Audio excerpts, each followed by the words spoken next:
Marcus wiped the sweat from his forehead as he pushed the cleaning cart down the marble hallway of Sterling Corporate Tower. His hands, rough from years of honest work, trembled slightly, and not from exhaustion, but from the weight of the eviction notice crumpled in his back pocket. 3 days. That's all he had left before he and his 8-year-old daughter Emma would be homeless. The overtime shifts, the weekend cleaning jobs, the sleepless nights, and none of it had been enough to keep up with Emma's medical bills and the rising rent. As the elevator doors slid open on the 40th floor, Marcus didn't expect to find anyone inside. It was past 11 p.m., and the building was usually empty except for security guards and night janitors like himself. But there she was, Victoria Sterling, the company's CEO, still in her pristine business suit despite the late hour. Her usually perfect composure seemed frayed around the edges, her phone pressed against her ear as she spoke in hushed, urgent tones. "I don't care what the board thinks," she was saying. "These layoffs will destroy families. There has to be another way." Marcus hesitated at the threshold, his cart blocking the elevator doors. In his 3 years of working in this building, he'd never been this close to the woman whose name graced the company letterhead. She was younger than he'd expected, maybe mid-30s, with tired eyes that spoke of sleepless nights spent fighting battles he couldn't imagine.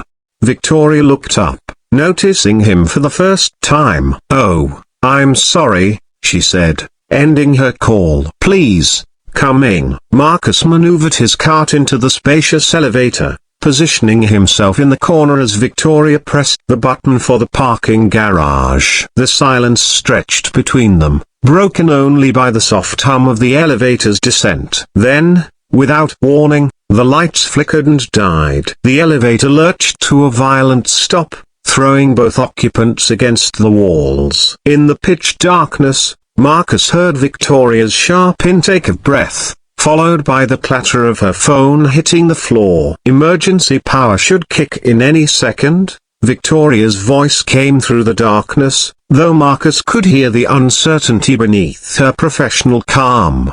Minutes passed. The emergency lighting never came on. "Mom, are you hurt?" Marcus asked, his janitor's instinct to help others overriding his usual deference. "I think I'm okay." "You?" "Fine," Marcus replied, though his knee throbbed where it had struck his cart. He fumbled in his jacket pocket for his phone's flashlight, casting a weak beam around the small space. Victoria was pressed against the far wall, her composed facade cracking slightly. "I need to call someone," she said, searching for her phone in the darkness. "The emergency button." Marcus found the red button and pressed it repeatedly. Nothing. No response. No connection. "The building's having electrical issues all week," Marcus said quietly. "Probably knocked out the emergency systems too." Victoria's breathing became more rapid. In the pale glow of his phone light, Marcus could see her hands shaking. "Hey," he said gently, "it's going to be okay. Someone will notice we're missing." "You don't understand," Victoria whispered. "I can't be trapped." "I can't." Her voice broke, and suddenly the powerful CEO seemed very young and very scared. "Mom, look at me." Marcus moved closer, keeping his voice steady and calm at the same tone he used when Emma woke up from nightmares about her mother's death. "You're not alone. We're going to get through this together." Over the next hour, as they waited in the stalled elevator, Marcus learned that Victoria Sterling wasn't the cold corporate executive he'd imagined. She'd grown up poor, worked her way through college, and inherited a struggling company from her late father. The layoffs she'd been discussing weren't her choice either. They were being forced by a hostile board trying to push her out. "They think I'm too soft,"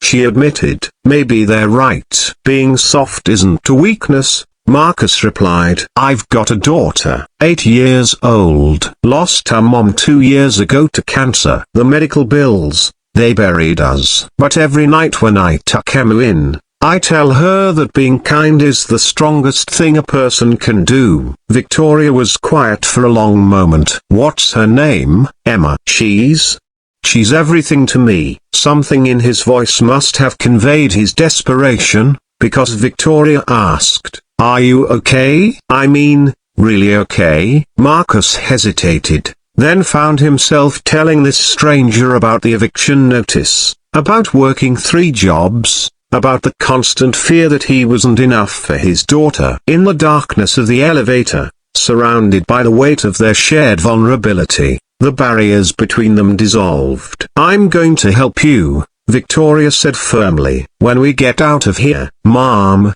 I don't need charity. I just need work." "It's not charity, it's investment in good people." That's when they heard the voices, so angry, growing closer. "She's in there somewhere," a man's voice echoed through the elevator shaft. "Cut the power to that floor. Make it look like an accident." Victoria grabbed Marcus's arm. "They're here to kill me," she whispered. "The board members I've been fighting. They want me gone permanently." Marcus felt ice run through his veins. "We need to get you out of here. There's nowhere to go. We're trapped." But Marcus was already moving, his mind racing through 3 years of cleaning every inch of this building. "The maintenance hatch," he whispered. "I can get you out through the shaft. There's a service ladder." "What about you?" "I'll stay." "Misdirect them." "Number." "I won't let you sacrifice yourself for me." Emma needs her dad,